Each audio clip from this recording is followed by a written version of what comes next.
बिस्मिल्लाहिर्रहमानिर्रहीम, अस्सलाम वालेकुम। लाखों करोड़ों दुरूदो सलाम मोहम्मद मुस्तफ़ा सल्लल्लाहु अलैहि वसल्लम और आले मोहम्मद पर। मैं हूँ उमर दराज गोंदल और आप मेरा फेसबुक और यूट्यूब चैनल देख रहे हैं। मेरे पास 2-3 बड़ी खबरें हैं।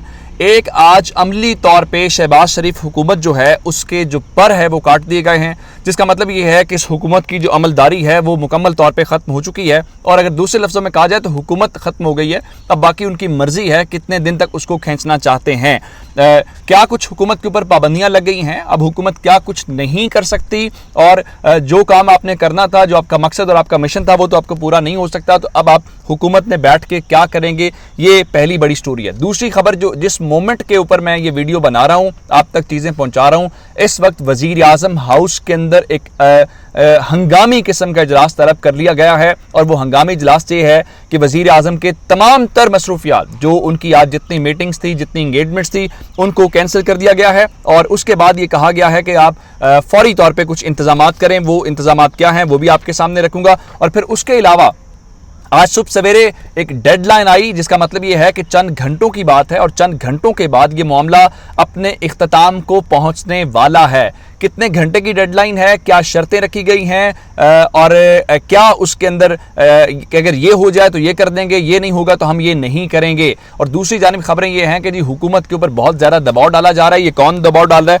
ये भी मैं आपके सामने बड़ी तफसील के साथ खबर रखूँगा। और उसके बाद एक और ख़बर ज़रा सुन लीजिए कि दोहा से, चूँकि IMF के साथ मुज़ाकरात हो रहे हैं और हुकूमत का इस वक्त मकसद और मिशन सिर्फ़ और सिर्फ एक है कि जितनी जल्दी हो सके कुछ पैसे वहाँ से ले लिए जाएँ, क्योंकि पैसे मिलेंगे तो ही मुल्क चलेगा और वो पैसे देने की तरफ नहीं आ रहे।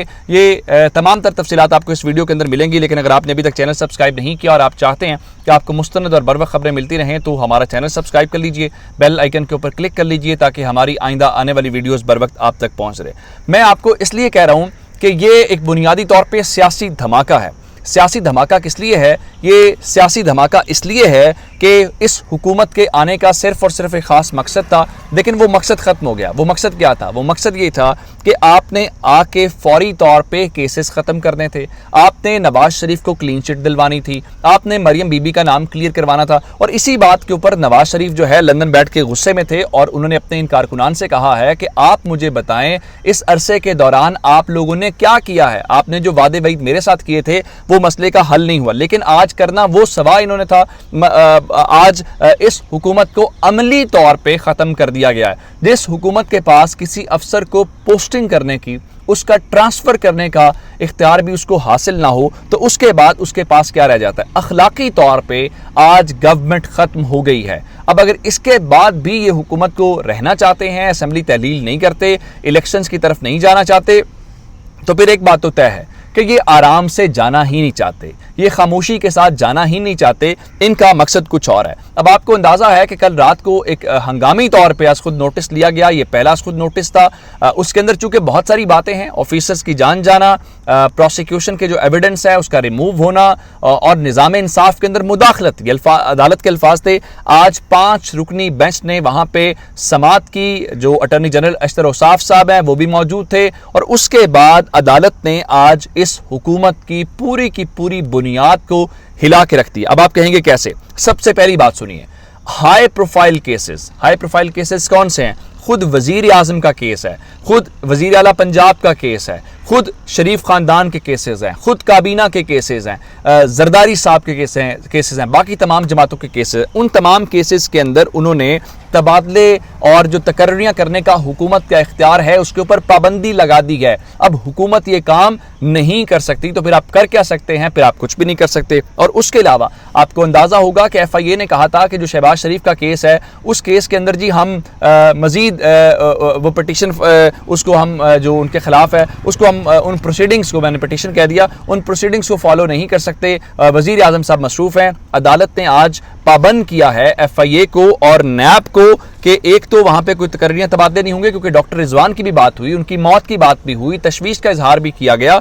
और साथ ही कहा गया कि NAB और FIA अब दोनों जो हैं वो जब तक अदालत ऑर्डर नहीं देगी, कोई भी हाई प्रोफाइल या इनसे रेलिवेंट कोई जो केसेस हैं जो अकाउंटेबिलिटी से मुतल्लिक हैं वो केसेस वापस नहीं ले सकते। ये दूसरा नंबर है। पहले तकर्रियाँ तबादले नहीं है, और दूसरे नंबर के ऊपर चल के उन्होंने कहा कि आप जो हैं वहाँ पे उन केसेस को भी वापस नहीं ले सकते। यानी जो केसेस बने हुए थे, आप तो आए थे केसेस खत्म करवाने के लिए, तो इसका मतलब है वो केसेस अपनी जगह पर रहेंगे जब तक अदालत नहीं कहेगी। उसके बाद 1 हफ्ते के लिए जी समाअत जो है वो मुलतवी कर दी गई है, लेकिन जाते जाते एक और जो है वो मसला इनके लिए ख़राब हो गया। वो मसला क्या है?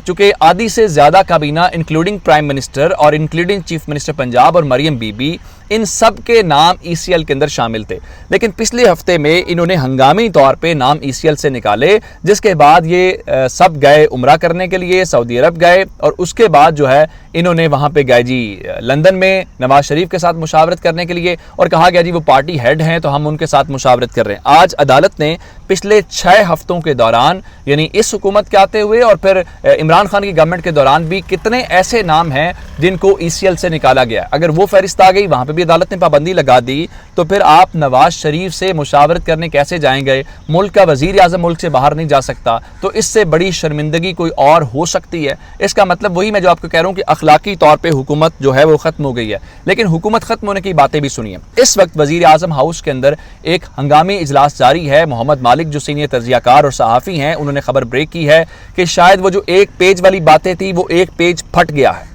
और कोई और पेज के ऊपर आ गया है। तो इसलिए अब हंगामी तौर पे वज़ीर आज़म हाउस के अंदर एक मीटिंग कॉल की गई है। वज़ीर आज़म की तमाम जो आज इंगेजमेंट्स थी उनको कैंसिल कर दिया गया है, और उसमें कुछ इत्तलात ये हैं कि वज़ीर आज़म जी कौम से खिताब करना चाहते हैं, काफ़ी दिनों से हम सुन रहे थे, और कोई पॉलिसी लाइन देना चाहते हैं। पॉलिसी लाइन तो आपके पास है ही नहीं है।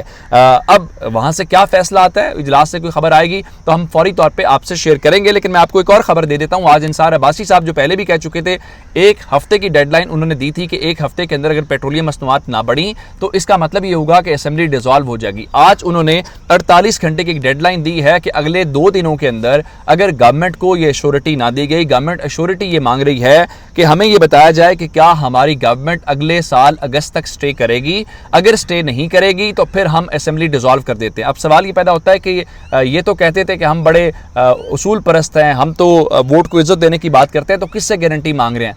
एस्टैब्लिशमेंट से गारंटी मांग रहे हैं, क्योंकि ये कह रहे हैं जी हमें मिक्स्ड सिग्नल्स आ रहे हैं। कभी एस्टैब्लिशमेंट कहती है कि आप इलेक्शन करवा लें, कभी हमें कहा जाता है कि आप अपना टेन्योर पूरा करेंगे। तो इसलिए अगले 48 घंटों के अंदर अगर हमें क्लैरिटी के साथ ना बताया गया तो हम जो है इसके बाद इस हुकूमत का बोझ नहीं उठाएंगे। ये बुनियादी तौर पर एक तरह से माहौल बनाया जा रहा है, क्योंकि इस्लामाबाद से खबरें हैं, ये अपने मनपसंद सहाफ़ियों से खबरें ये लीक करवा रहे हैं कि जनाब नहीं, वो असल में हुआ ये है कि हुकूमत के ऊपर प्रेशर बहुत डाला जा रहा है, हुकूमत के लोग जो हैं वो डटे हुए हैं और डट जाने की वजह से वो इलेक्शन पे नहीं जाना चाहते। असल ये वजह नहीं है, असल वजह ये है कि हम इलेक्शन में जाना चाहते हैं, हमें सीटें कितनी दोगे, हमें जितवाओगे कि नहीं जितवाओगे, हमें दोबारा हुकूमत में लाओगे कि नहीं लाओगे, ये असल खबर है। तो ये 48 घंटे इंपॉर्टेंट है। यानी एक तो अभी इजलास हो रहा है, सुप्रीम कोर्ट के फैसले के बाद इस इजलास से फैसला हो जाएगा, नहीं भी होता तो कल तक डेडलाइन है, और अंसार अब्बासी साहब के मुताबिक अगले 48 घंटों के अंदर असेंबली तहलील करके इलेक्शंस का ऐलान हो जाएगा, अगर वहाँ से कोई गारंटी नहीं आती। अब आते हैं जो IMF के साथ मुज़ाकरात है। कल तो अमेरिका ने भी कहा जी हम जो IMF के साथ मुज़ाकरात चल रहे हैं उसका खैर मकदम करते हैं। तो अब ज़रा खबर सुनिए कि IMF के साथ वहाँ पे मुज़ाकरात दोहा के अंदर हैं, जहाँ पे सेक्रेटरी ख़जाना, चेयरमैन FBR सारे पहुँच चुके हैं।